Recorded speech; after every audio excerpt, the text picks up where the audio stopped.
Coming up, we are front and center with our experts who will share actionable insights on how to integrate AI-driven demand forecasting, demand sensing, and real-time data modeling into existing planning processes, enabling faster, smarter, and more efficient operations. I'm pleased to welcome on stage Jonathan Schwartz. He is the Director of Global Planning at Bumblebee Foods, where he oversees worldwide demand and supply planning teams and leads initiatives that align operational plans with organizational objectives. And Odetta Pine, CEO of G7 Tech Services. Jonathan and Odetta, thank you for joining us. We are looking so forward to this discussion. Absolutely. Thank you for having us. We're excited to be here. I'll go ahead and share my screen, Narina, and make sure that everyone can see it. There we go. Can everyone see it? Yes. Yes. Perfect. Well, today's session, it's all about digital innovation within the supply chain management. Before we start doing a deep dive, I'd like to go talk a little bit about what we'll do. First of all, we'll introduce ourselves. I have Jonathan here. We'll go through data management and integration challenges, investment, and how do you justify the ROI of bringing AI projects in, and then how we're using AI to adapt to consumer expectations. And then I'll give you some kind of tips and tricks on current open source AI tools to use, because we often think that we have to have this project or solutions that cost hundreds and thousands of dollars. With that being said, a little bit about myself. I'm the founder and the CEO of G7 Tech Services. Data and AI has been my passion since I was a little kid with many different competitions in math and physics. I finished my Bachelor of Science in Business Management, Finance, Computer Science, Information Technology, followed with the Applied Agentic AI for Organizational Transformation at MIT. And then I will hand it over to Jonathan really quick, who is my S&OP and supply chain expert. I don't know about expert on this, but I'm doing my best here. My name is Jonathan Schwartz. I am the head of global planning for Bumblebee Seafoods. We represent the end-to-end planning, everything from sourcing and procuring of the initial fish all the way into can to your cabinets. My background's, I have a bachelor's in business administration. I had a focus actually in entrepreneurship and as well as marketing. And when I found supply chain and I found planning, I actually really found the love, because to me, everything is a puzzle every day to solve. So I've been with Bumblebee for about 4 years now, and over under the global planning team, we represent the supply, the demand. We do some procurement, master data, and data analytics.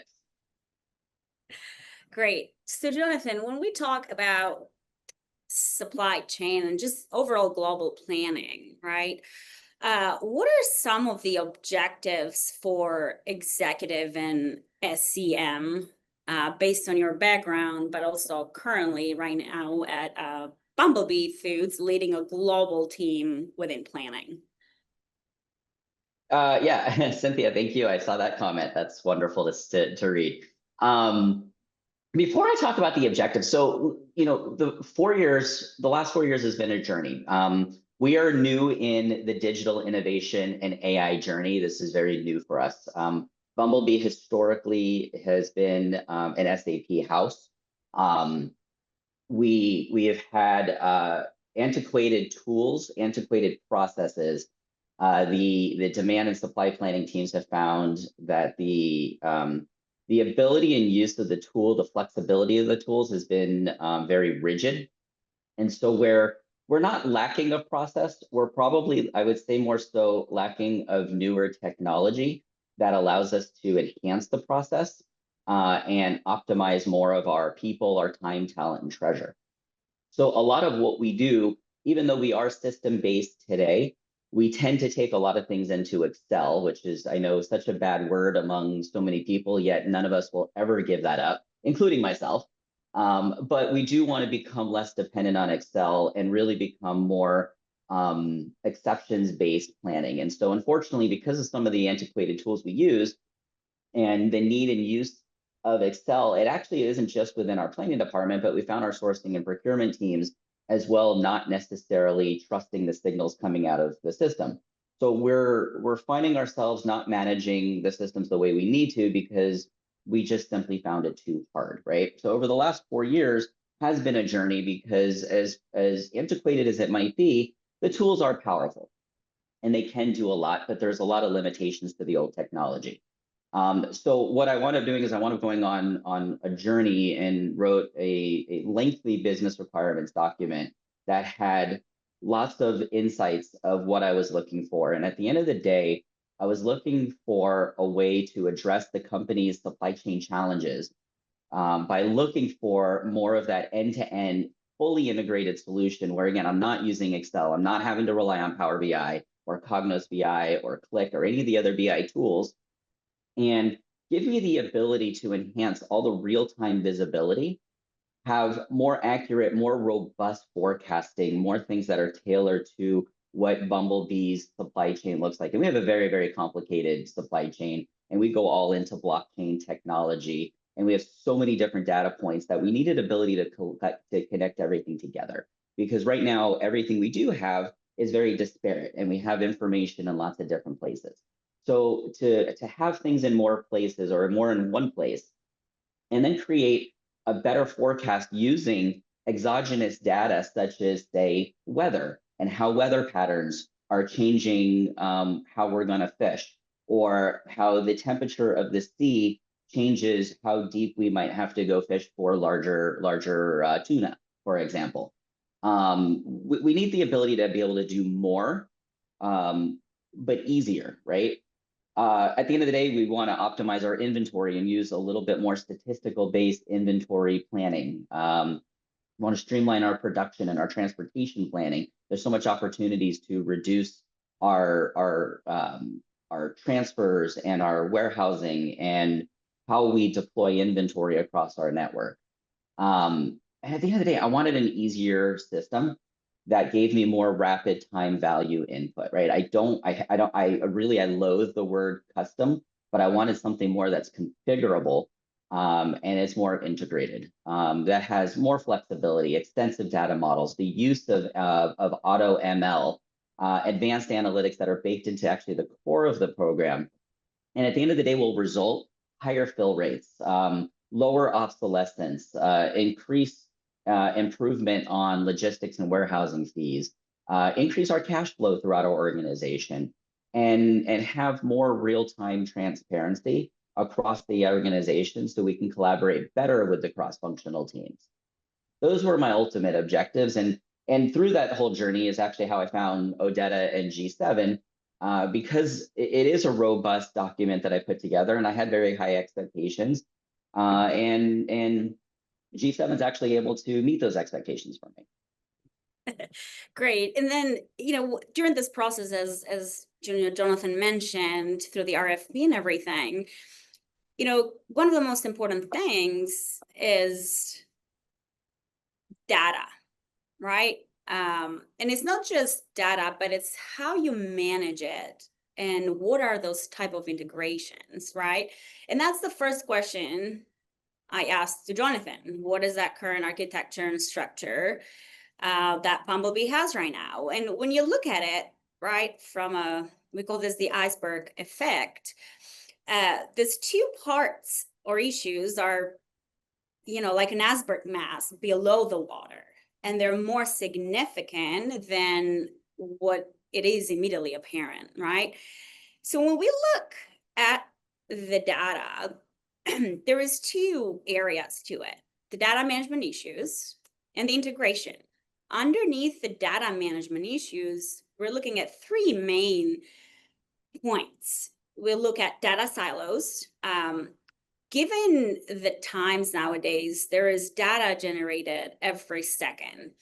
And the ability to access this data and use it to become more data driven to make smarter decisions, it is so important. Now, access is one thing. When you look at the next thing is the quality.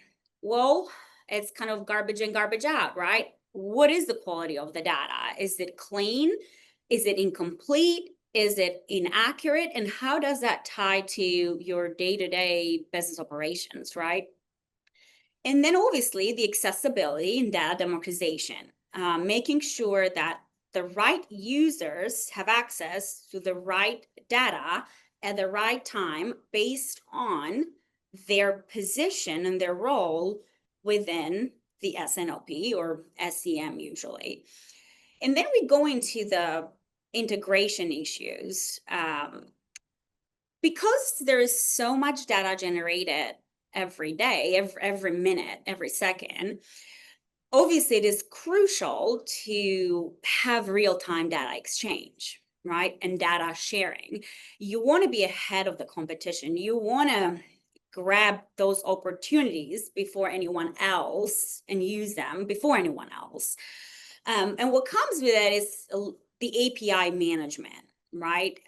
When you choose the solutions, and we talk about legacy systems, right? And the technology used behind, which is usually old, and it is very difficult to create APIs on top of it to secure and manage, right? The data and actually access the data. So the ability to access their real-time data, the APIs depends on, the infrastructure and the architecture behind the scenes. And then the last piece is the data transformation, right? Yes, there's so much data generated through TikTok shop, store, Amazon, X, Twitter, Instagram, all of it. So how do we transform this data, this big data of pool, on something that Jonathan can make a decision on, and it's effective and it's right away, and it makes a strategic impact, a positive strategic impact. What are some other issues? We'll be sharing this with you. If we get into the details of this, we probably won't finish on time. And I will jump in as kind of what are some of the best practices that we recommend within this area. Well, first of all, Jonathan mentioned is processes, people. Where do we want to go, right? Define clearly your process and your problem and your vision, right? What are your external data set? Collect that data. What is the external data set? What is some of the data pipelines, SQL statements? Where is everything seated? Clean the data and transform the data. A lot of tools have this built in, EDAs, delete inputs, clean values, perform this analysis, and then at the end, report these findings into something that tells a story. A good report is it's a report that tells a good story to make better data-driven decisions. And, Jonathan can speak about this too, but some of his key benefits is how do we enhance decision-making, right? We usually see a decision latency by 65%. Cost visibility. When we dig into this data, we identify a lot of hidden costs, usually 15 to 20%, especially if you're using Excel, that can be even higher. Process automation, right? We talked about automation and processes.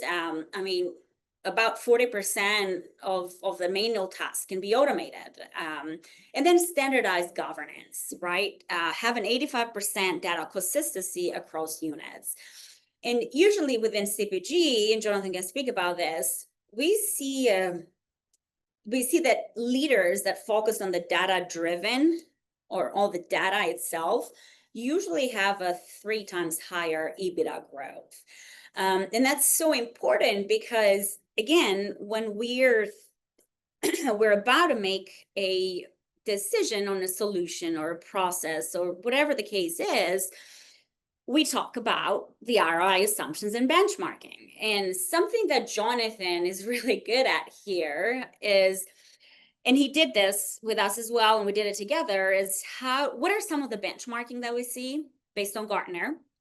And then what are some of the assumptions, right? And how do we calculate these to make sure that a project that we're bringing in is going to give us the best ROI we can? Jonathan? Yep. Can you just go back? Absolutely. Wait, hold on. Something looks off on my screen. Give me a second here. I think I'm messing with it. There we go. It's a me issue. Perfect. Sorry about that. That's what I get for touching the computer. So on the right side, what you're looking at here, because at the end of the day, I still had to sell this to our organization and why I needed to move into a more integrated solution versus what we're doing today, or even upgrading what we're doing today. To be able to justify to my leadership, it had to make sense. Now, our leadership was willing to pay quite a bit of money to continue the journey we're on and upgrade the version that we're on. And then at the end of the day, I've said this at multiple conferences, and I'll say it here, a really good tool with the use of AI and ML models should not cost hundreds and hundreds and hundreds of thousands of dollars. It should not cost $1 million. I know that is very much size dependent of the company and how well it scales, but you know, for a company like Bumblebee, I wouldn't say we're a massive company. We're a $1 billion net revenue company. We have a couple thousand employees globally. Most of that is because we own our own manufacturing, and I don't believe we need to spend $5 million on a tool, right? We don't need to spend $1 million on a tool. The tools that are available today in the market today have so much power and so much future to what we could do. And we talk about AI, and we're just scratching the surface in what AI could do. And I am fascinated by the use of it because I use a lot of Gen AI today for my everyday. And Gen AI, for me, I learn consistently. But the thought of using agentic AI to improve on our processes and performance, as well as our time, talent, and treasure, there's so much value in there because I think we can shape our team to be focusing on more important of collaboration and the analysis of the data versus spending time building those fun Excel worksheets I talked about. Even the future of where demand management is moving, I think that demand management is moving less away from demand managers doing the processes, the forecasting, and it's moving more towards the analytics teams that are spending the time really doing the analysis and the deep dive into the formulas and looking at those alpha and beta and gamma factors and making adjustments to get better statistical outcomes, to where the demand team, I think, is spending more time reporting the news. And I think that's where the future is going to be. And the AI use of the reporting is going to be absolutely critical to be able to collaborate cross-functionally. So when I looked at this with our organization, on the right side is Gartner, and it was a model that I think it's the same model today. This was pulled from back in 2020, but there were various KPI metrics that that were benchmarked in improvement in the implementation of a tool. Now, Gartner originally said that if we start from Excel, these are the metrics that you should expect. Now, I could say, even though we do use Excel quite a bit, we're not lacking process and we're not lacking system. I don't think we're at the very, very beginning of the digital transformation journey, right? We're low, but we're not that low. So we do have some processes in place. So when you look at forecast accuracy, there's always an improvement of anywhere from 10 to 15%.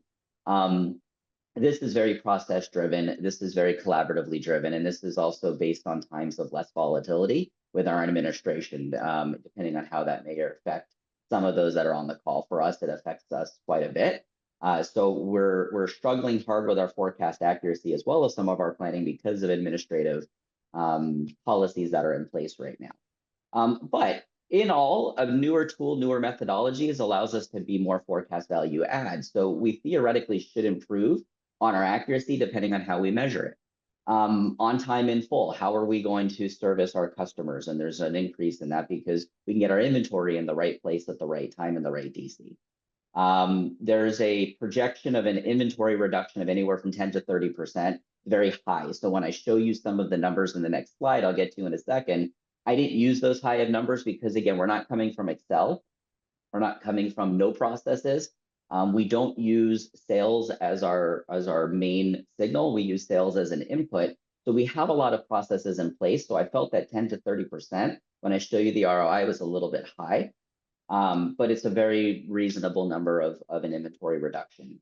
You increase your turns. Your transportation should overall lower because you're putting the signal in the right place in the right location. Your planners, your time, talent, treasure, productivity increases.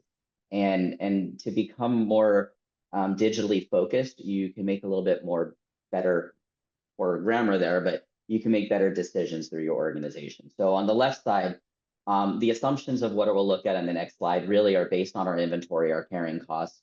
Obsolescence at DCs, we really stop because we are, even though we're shelf stable, we and theoretically we're probably made for those bunkers many, many years ago, and we could stay the product is still good for many years. We still do have shelf life. And so to manage our shelf life, right, we needed to figure a better way to lower our obsolescence, which means we need to optimize our inventory better. We looked a little bit at expedited shipments. So did we have to send something over the road expedited versus can we throw it on rail? Suboptimal. We're very, very stringent about making sure that we do ship 42,000 pounds across the country at any given time and far less of the LTL. Same thing, DC to DC transfers. And the reclamation at shelf. Our reclamation at shelf, and this comes back down to the obsolescence in DCs, was very big for us because we don't want our customers to have to throw away product because it's not turning off the shelf fast enough as well. What I didn't include, and Bumblebee is much bigger than just Bumblebee tuna, right? We have a lot of different brands and we have a lot of different categories that we're in, but part of those categories is ANOVA. We deal in frozen as well and fresh sashimi. So when you do go to your sushi restaurants, some of that tuna does come from us. We have an international team as well as a Canadian team. Cloverleaf up in Canada. If anyone's in Canada, Cloverleaf is one of the largest tuna companies up there in Canada. And none of that is included in any of this analysis. I didn't look at any plant cost, any manufacturing costs, any raw materials. I just focused on finished goods. I didn't even look at time, talent, and treasure and excess inventory. So if you switch to the next slide, this right here is really breaking down everything just in finished goods, just for our US and just our shelf stable business. And the sell was not hard. So when we look at inventory for the US business, we're sitting on about $200 million of inventory. And so instead of looking at a 10 to 30% adjustment, I actually just focused on that middle one that says low improvement right there at 5%. So at a 5% improvement, I could lower my overall capital holding of $10 million, right? And with that comes about a 4% carrying cost of another 800,000, right? So the two metrics there right now, your inventory reduction is a one time, but you're carrying, as I carry this inventory annually, and I throw on the weighted cost of capital, these are ongoing repetitive costs that I'm paying annually. The obsolescence and the write-offs was about $4 million a year. We were expediting just shy of $100,000 in shipments because we're not putting the inventory in the right place. So in order to keep our fill rates, our OTIF nice and high at the CPG standard of 98.5, we needed to over the road, right? Again, we're putting the wrong inventory in the wrong place. And this is because a lot of what we're doing today or before today was very, very manual. Suboptimal shipments, LTLs would fall right in line with that, having to transfer that inventory back and forth. I can even calculate the lost sales if we didn't make our fill rates. Reclamation from the retailers was hovering around $3 million, actually, where I have that at a 20% reduction and it's showing 600,000 in low improvement.